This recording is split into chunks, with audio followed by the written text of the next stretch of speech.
जैसे सूर्य को ग्रहण लग जाने पर अंधकार फैल जाता है और चंद्रमा को ग्रहण लगने पर चांदनी खो जाती है, उसी प्रकार जीवन में बनता हुआ काम अचानक रुक जाता है तो इसे ग्रहण योग का प्रभाव समझ सकते हैं।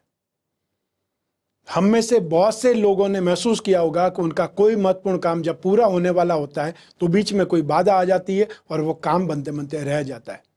इस स्थिति के आने पर अक्सर हम अपनी किस्मत को कोसते हैं अथवा किसी की नजर लग गई ऐसा सोचते हैं। ज्योतिष शास्त्र की नजर में यह अशुभ ग्रहण योग का प्रभाव है। नमस्कार, मैं हूं कमल श्रीमाली। आप सभी का बहुत बहुत स्वागत आपके अपने चैनल में। और सूर्य राहु ग्रहण योग से होने वाले इम्पैक्ट के आपकी राशि पर क्या प्रभाव पड़ेगा इस विशेष एपिसोड में। वैदिक ज्योतिष के अनुसार सूर्य और राहु की युति से ग्रहण योग बनने जा रहा है, जिससे 4 राशि के लोगों को सेहत और धन को लेकर के सावधान रहना पड़ेगा। ज्योतिष शास्त्र के अनुसार ग्रह एक निश्चित अंतराल पर गोचर करके शुभ और अशुभ योग बनाते हैं, जिसका असर देश दुनिया सहित मानव जीवन पर पड़ता है।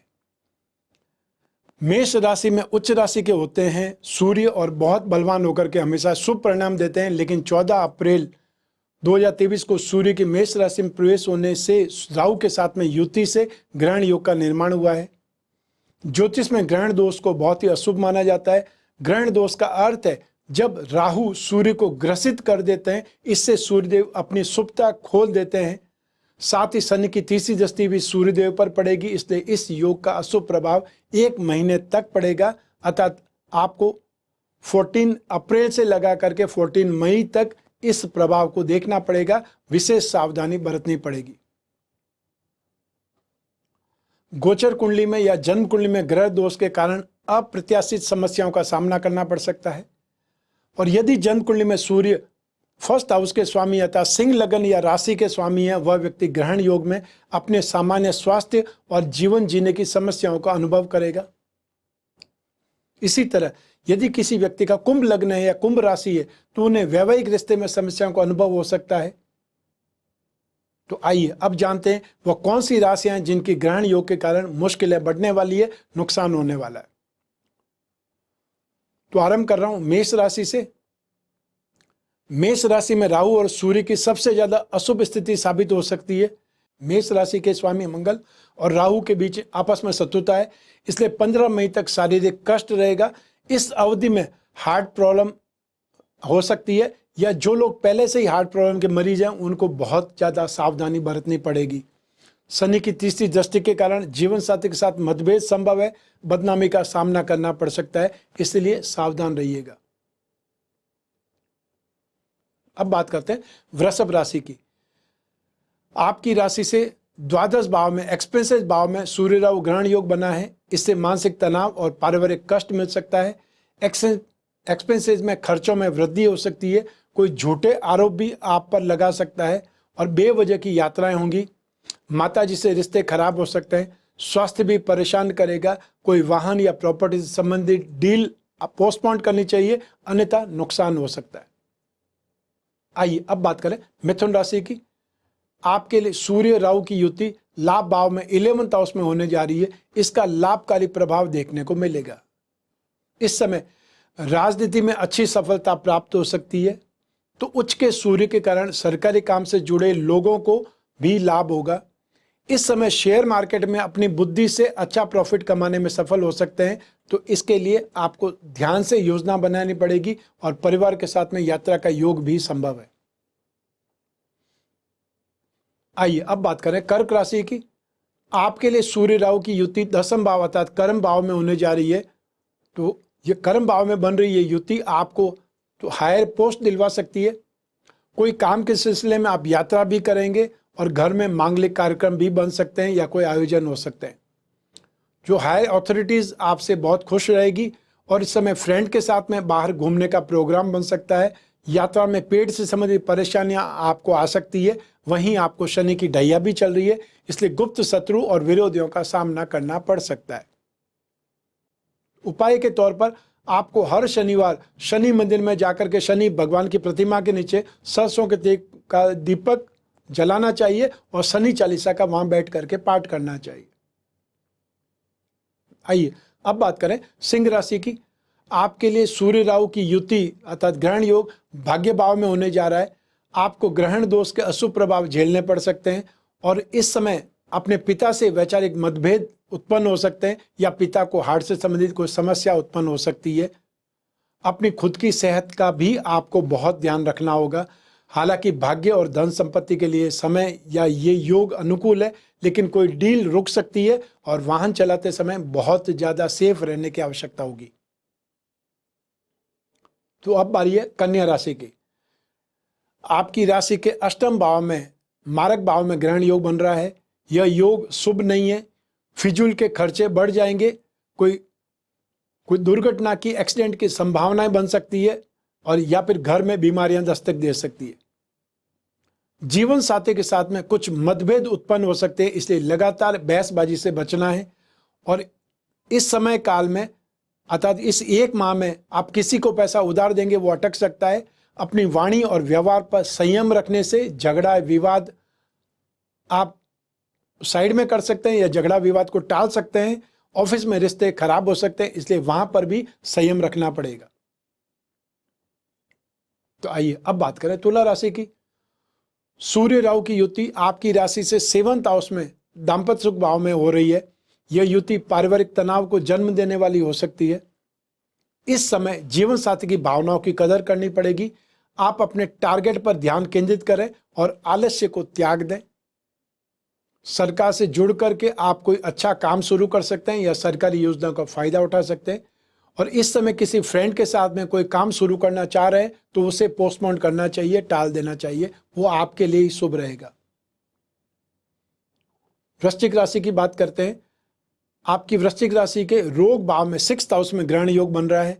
यह योग हानिकारक सिद्ध हो सकता है और क्योंकि छठे भाव को रोग, शत्रु, भय, बाधा या कोर्ट कचहरी का भाव माना जाता है, इसलिए शत्रु भय लगा रहेगा। साथ ही कोई केस या मुकदमे में आपकी हार भी हो सकती है। आपको शनि की ढैया भी चल रही है, इसलिए गुप्त शत्रु विरोधियों का सामना आपको हर हालत में करना पड़ेगा। जो हार्ट पेशेंट हैं उनको बहुत ज़्यादा सावधान रहना पड़ेगा। उपाय के तौर पर सूर्यदेव की पूजा अर्चना करें, राहु का दान करें और भैरव मंदिर में अगर हो सके तो हर शनिवार को दीपक जलाएं। आइए अब बात करें धनु राशि की। सूर्य राहु की युति आपकी राशि से 5th भाव में शिक्षा और संतान भाव में बेहद अशुभ हो सकती है। यह ग्रहण योग आपके और आपके पिता के लिए कष्टदायी हो सकता है। इस समय आपको और आपके पिता को हार्ट की प्रॉब्लम से संबंधित कोई समस्या उभर सकती है या हाई ब्लड प्रेशर से संबंधित कोई विकार हो सकता है। वहीं जो लोग पहले से ही हार्ट पेशेंट है उन्हें इस अवधि में बहुत ज़्यादा अलर्ट रहना पड़ेगा। वाहन बहुत सावधानी से चलाएं और इस अवधि में किसी को भी पैसा उधार देने से बचना चाहिए। कोई भी नया काम शुरू करना है तो फिलहाल टाल दें, 15 मई के बाद में विचार करें। तो आइए अब बारी है मकर राशि की। आपकी मकर राशि के सुख भाव में ग्रहण योग बन रहा है। परिवार और पार्टनर के साथ में कुछ गलतफहमियां हो सकती है। माता पिता, भाई बहन और जीवन साथी की बातें ध्यान से सुनें। और कैरियर में भी इस समय आपको बहुत से चैलेंजेस का सामना करना पड़ सकता है। अपने विरोधियों से सावधान रहें। कोई भी तरह का समझौता, एग्रीमेंट इस समय काल में करने से बचें और अनावश्यक रूप से अचानक से खर्चे की बाढ़ आ सकती है या बहुत बड़ा खर्चा आपके ऊपर आकर के गिर सकता है, जिसको करना बहुत ज़्यादा जरूरी हो या जिससे बचा नहीं जा सकता है, वो स्थिति आ सकती है। तो आइए अब बात करें कुंभ राशि की। सूर्य राहु की युति आपकी राशि से पराक्रम भाव में बेहद प्रतिकूल साबित हो सकती है। कोई भी काम करें तो प्लानिंग के अनुसार करें और इस समय किसी को भी उधार देने से बचें या अपनी गाड़ी, अपना कोई भी सामान देने से भी बचना है, अन्यथा धोखा मिल सकता है या बहुत बड़ा नुकसान हो सकता है। आप कोई कानूनी समस्याओं में फंस सकते हैं। साथ ही जो सूर्यदेव आपके दाम्पत्य जीवन और पार्टनरशिप के स्वामी हैं, अतः इस समय में वैवाहिक जीवन में कलह क्लेश उत्पन्न हो सकता है। पार्टनरशिप में नुकसान के योग है। वही लंबी दूरी की यात्राएं भी कष्टकारी हो सकती है, इसलिए बहुत ज़्यादा सेफ रहना है और सूर्य के उपाय आपको करने की आवश्यकता है। तो आइए अब बात करते हैं मीन राशि की। आपकी राशि के धन और संपत्ति भाव में ग्रहण योग बन रहा है। इसके प्रभाव से 15 मई तक परिवार में तनाव दिखाई दे सकता है। आपको अपने गुस्से पर, आवेश पर काबू रखना पड़ेगा। साहस और पराक्रम की आप में कमी महसूस होगी और उच्च अधिकारी नाराज हो सकते हैं। विदेश यात्राओं में आपका काफ़ी पैसा बर्बाद हो सकता है। सरकारी काम से जुड़े जातक शत्रु पक्ष से बहुत सावधान रहें, और या फिर ऐसे लोगों से सावधान रहें जो आपको साजिश में फंसा सकते हैं, क्योंकि ये समय आप व्यर्थ में बदनाम हो सकते हैं, ये सस्पेंड हो सकते हैं। और आप पर शनि की 7.5 भी चल रही है। आपको पैर और घुटनों से संबंधित कोई परेशानियां हो सकती है। उपाय के तौर पर हर शनिवार शनि मंदिर में शनि प्रतिमा के पास सरसों के तेल का दीपक जलाना चाहिए और वहां बैठकर ही शनि चालीसा या शनि मंत्र का जाप करना चाहिए। आइए अब बात करें इस ग्रहण दोष के उपाय के बारे में। विज्ञान कहता है कि जब बीमारी आती है तो उसका इलाज भी मौजूद होता है, बस उसे ढूंढने की जरूरत होती है। ज्योतिष में भी यही बात लागू होती है। अगर आप ग्रहण योग से परेशान हैं तो इसका उपचार करना चाहिए। इस योग के उपचार में एक समस्या यह है कि यह केवल ग्रहण के समय ही किया जा सकता है। सौभाग्य से सूर्य ग्रहण 20 अप्रैल को होने वाला है। यदि आपकी कुंडली में ग्रहण योग विद्यमान है तो ग्रहण काल के दौरान आप उपाय अवश्य करें। सूर्य ग्रहण के पहले ही अपनी सामर्थ्य के अनुसार गेहूं, गुड़ या तांबा का सामान खरीद लें। सूर्य ग्रहण के मध्य में संकल्प करें कि आप अपने ग्रह दोष निवारण के लिए इस सामग्री का दान करेंगे और ग्रहण के पश्चात इस सामग्री को किसी जरूरतमंद व्यक्ति को दान कर देना चाहिए। हम ग्रहण के समय काल में स्नान आदि करके सूर्य के मंत्र का जाप करें। आप आदित्य हृदय स्तोत्र, विष्णु सहस्त्रनाम या पुरुष सूक्त या सूर्य के तांत्रिक मंत्रों का जाप कर सकते हैं। सूर्य का तांत्रिक मंत्र है ओम राम रीम रोम सह सूर्याय नमः। ग्रहण काल में अपने इष्ट मंत्र, मां मृत्युंजय मंत्र, अपनी राशि का मंत्र या फिर जो भी आपकी कामना हो वह मंत्र का जाप करना चाहिए। राम रक्षा स्तोत्र का पाठ करना भी बहुत ज्यादा शुभ रहता है। तो ये था एपिसोड सूर्य राहु और ग्रहण योग से बनने वाले प्रभाव का। आपको ये एपिसोड, आपको ये जानकारी, ये उपाय कैसे लगे हमें कमेंट बॉक्स में जरूर बतलाएं। और आपकी कोई भी जिज्ञासा है तो वो जिज्ञासा प्रकट करें, जिससे उस पर भी एपिसोड बना करके आपके सामने लाया जा सके।